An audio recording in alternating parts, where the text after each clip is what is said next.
Happy New Year, Warrior. It is a new year, but the same pain is another frustrating fact of grief. It reinforces that it'll never be over. But I'm here to tell you that while the second year isn't the end of grief, and that little tidbit may help free you, there are changes to expect.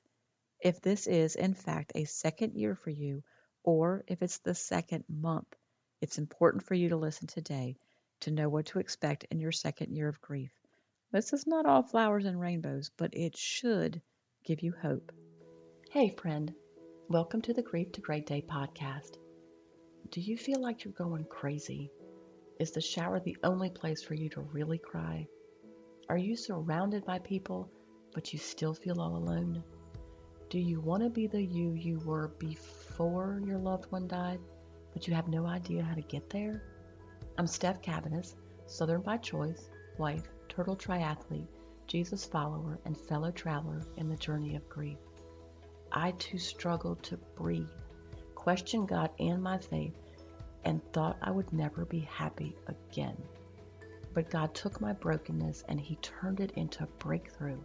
So if you're ready to understand how to navigate grief, lean into your faith and take just one step towards healing, then bring your ugly cry, get into a comfortable place, even if that's your bed right now, and let the healing begin. Girl, there's hope for your future. Come on in the house and join me on the couch. I'm Steph, and this is Grief to Great Day. Thank you for being here. I hope you feel welcomed and heard through this podcast. Hello to everyone listening in Canada, our spotlight country, this first week of the new year. And oh my, California, you just pushed North Carolina out as the state with the most downloads. It was close. I hope this is as interesting to you as it is fun for me to watch every week. You know, Grief to Great Day is downloaded in over 60 countries. This tells me that grief is felt throughout the world. So please know that whatever country or state you're in, you're not alone as you walk through this thing called grief. Happy New Year, Warrior. I know it might not be close to happy right now, but something you can feel good about and be proud of is that you made it through Thanksgiving and Christmas. You made it to a new year, and that is something to celebrate. Now you have this day to make it through, and the holiday milestones will be over for a little while. Whether or not you got into New Year's before, this one is probably extra hard since you're walking into a new year that your loved one isn't. It's a year your loved one never gets to see. That there is even a 2023, that fact is a strange pain and it's an added kick in the gut. I thought the first day of 2023 would be a great time to let you know what to expect in your second year of grief. Now, some of you began listening to Grief to Great Day a year ago, and it is your second year, but some of you listening may be much earlier in your journey. The rawness of what you are going through cannot be described. You'll benefit from listening today because when you get to the 2 year mark, you'll know what to expect. And until you get there, I pray it'll give you hope of a different tomorrow. Please remember this though, time itself, it does not heal all wounds. You can't avoid or ignore dealing with what you're going through. There is work you have to do as you walk this road out. Everyone told me the first year was the worst year. And in so many ways, that is the truth. Because your world has flipped and your body and mind, they are jarred into a new reality that you wanted no part of. You have the first holidays, the birthdays, anniversaries. So, in that respect, the first year is the worst year. But on day 366 of my journey, which was the day after the first anniversary of Monica's death, I expected life to regain some order or for the world to unflip. After all, that first year was awful. I hurt in ways I never expected. I had physical issues I never experienced, and I shed more tears than I thought a body could. And I had had enough of that crap. So imagine my disappointment when nothing really looked different. I still hurt. I still was in a lot of pain, and I was still crying more tears. And I do look back now and it's a little comical because it was if I expected the clouds to part, the sun to come out, and for me to smile without pain, shame, or guilt. Why was I not healed? Why did I have to continue fighting through each freaking day? I went back to my journal because I was going to pour out my anger and frustration and again question God on why this was taking so long. What had I done to prolong it? And as I began reading the words I wrote 1 week in, 1 month in, 6 months in, I did notice a change. I noticed that I was indeed better. I was stronger, and I was actually less angry at God. My questions of why were turning to questions of what to do with this experience. What I did know was that God allowed it, that God was sovereign. But I stopped accusing God of doing me wrong and accepted that what had happened happened. I was more frustrated with the question of what to do next. The waves of pain weren't as startling, though there were some moments I still didn't expect. I noticed that I was starting to move from the pain to the purpose part, and it had begun before day 366. Now, my second year, it wasn't any easier, but I was able to handle it better, so I didn't feel as disoriented. Fighting with God was put to rest, and following God was awakened. Another irony was that my fight with Him kept us in relationship because I kept talking with Him. My fight was actually the beginning of my following. Now, these are things that you cannot see when you're in the thick of it. So let me assure you that as long as you focus on God in whatever way you can right now, through fighting or following, you are doing some incredible healing work. Now, let's get to the 3 things to expect in your second year. So, what I just shared was the first one. Expect things to not look so different. Don't look for the pain to be gone, for the crying to magically cease, for the questions to be quieted. These things will continue your second year, but they won't overtake you every single time as they used to. Progress here is not measured by a finish line of no pain.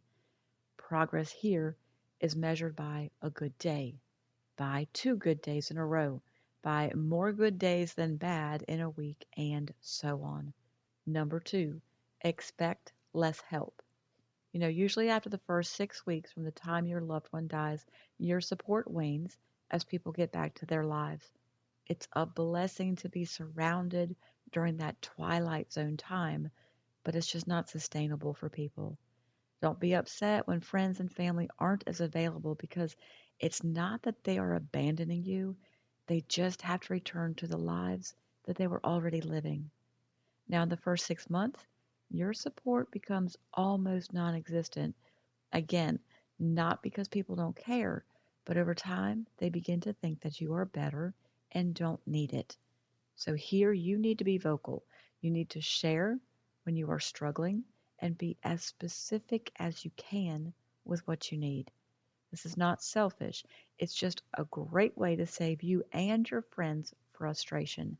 They can't read your mind and they don't know how you are and what you need unless you tell them. And if you have kind of isolated yourself during the first year, you might start re engaging with friends. So, this is another transition, and it too can be hard because life looks and feels different now. You are different, and your friendship will feel a little bit strange or awkward for a while. Just give it time. You'll find a new normal with them, but be patient with them and be especially patient with yourself. Number 3, now I saved the good stuff for last. Expect to begin getting stronger, to be surprised that you made it through what you have, to start asking different questions, and to really listen for what God is saying to you. This is a wonderful shift. I did all the talking and prayer the first year of my grief. I accused God of not caring, of allowing suffering when He could have stopped it. I blamed Him for turning my life upside down and for leaving me in the wilderness, feeling completely alone and not understood. I questioned the Bible because Monica was not physically healed. I despised the word faith, and I was mad when people would casually say, "Oh, all you got to have is a little faith," because I knew faith wasn't so easy and sweet. It was a choice and a battle. In my second year, I accepted what had happened. Now, do not be confused. I never agreed with it, and I never approved of it, but I did accept it. And after I wore myself out fighting with God, I decided to follow Him beyond my emotions, to claim what the Bible said and not what I was feeling. I had certainly jacked up my life in the past, so I figured I would give I figured I would give God another chance to show me how a willing heart, a truly willing heart, would transform my life. And at some point during this year, you're going to begin to feel a desire for purpose, a desire to figure out who the new you will be as you move forward. Who and how you will be are up to you. You get to decide this. Now, you may have a desire more than ever before for what is meaningful in life, and so you're going to have less patience with the petty stuff. I mean, to the point it grates on your last nerve. Just that in itself is God's wisdom, and you can use it to serve God and others as you heal. Now, speaking of healing, the real healing may not begin until the second year. There's just so much your physical body goes through because of grief, and that coupled with what you've brought to the table emotionally and spiritually may take a year or longer to calm down to where you can breathe and you can accept. Acceptance is going to be the beginning of true healing because then you can focus on your purpose and how God will use what feels like a mess for His message. So don't be frustrated when the worst or the work of your grief isn't over in the first year. You are on the road of healing and you have passed some important mile markers along the way. You know, when we drive from North Carolina to Maryland, the road signs that tell you how many miles you have left to get there can be very discouraging in the beginning because there's so many miles. But as you keep traveling, the number of miles decreases. So for you, you just have to keep taking your steps. You let those steps add up to miles, which will get you to where God wants you to be. Don't fight them. Just keep walking this out step by step. So to recap, the three things to expect in your second year of grief. Expect things not to look so different, but remember, you're basing progress on the day to day. I want you to look back over time to see how far you've come. Expect less help. Now, this is where you have to be honest with your friends on how you are and what you need. This is where you have to re engage in relationships if you have isolated yourself. And number three, expect to get stronger, for the anger and questioning to begin shifting even a little bit, for acceptance to begin peeping its head up and making its way into your heart. When you start thinking about your purpose, take that as an incredibly positive healing sign. And as you start this new year, 2023, please know that life 5 years from now can look entirely different. That is not to say you won't still hurt and you won't still miss your loved one. It is to say, watch what God will do. He'll transform your life, He'll take your pain, and He will use it for a purpose. Now, your journey works, or the work of your journey this week, is to breathe, rest up from the holiday stuff, and just be okay with where you are. Doesn't matter if you're 3 days, 3 weeks, 3 months, or even 3 years into your grief. If you have a journal, go back and read where you were. If you haven't started one, it is not too late. Start a journal and get all that mess out of you and onto paper. It's very helpful. If you don't like writing, that's okay. You could draw pictures or you can talk to a friend too. You just need a way to help you process this stuff. The word of this week is Isaiah 43:18 through 19. Remember not the former things, nor consider the things of old. Behold, God says, I am doing a new thing. Now it springs forth. Do you not perceive it? I will make a way in the wilderness and create rivers in the desert. This does not mean you forget your loved one. It just means that God still has plans for you. This first day of the new year, you don't have to feel this, but you do have to be open to it. Your future, my warrior friend, can be incredible even now. How do I know? Because I've lived that. How do I know? Because God knows your name. Listen to the song of the week.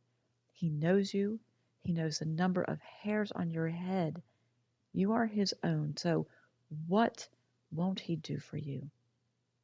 And here are other ways to help you move forward. Join the private Facebook group. You're going to feel welcomed and supported by faith filled Christian women walking out the hardest time of their lives.